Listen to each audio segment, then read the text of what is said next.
NBC 30 News. Janet. Thanks, no one was hurt, but a freight train derailed this morning in Mansfield, leaving quite a mess. NBC 30's Tom Lewis with that story. We've had a train derailment early this morning, about 20 after 7. 5 to 6 cars involved that jumped the tracks. Several rolled over. The train was southbound when at least 4 of its freight cars tumbled off the tracks. The cargo, thousands of pounds of grain and seed oil.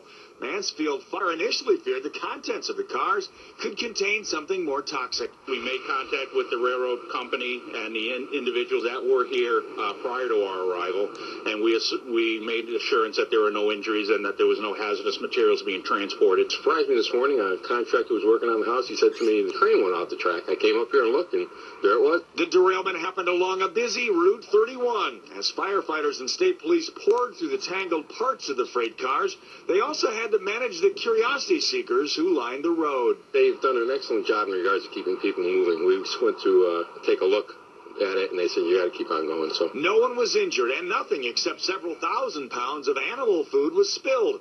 The damage to the train and the track was extensive. There's quite a bit of damage to some of the cars. They're ripped open, several are rolled over, and there's quite a bit of damage to the track area. This freight train is operated by New England Central Railroad. Right now, there's no official word on what could have caused the derailment. They still don't know whether weather or speed could have played a role. They're just grateful that nobody was injured, and the only thing that was in these cars was grain.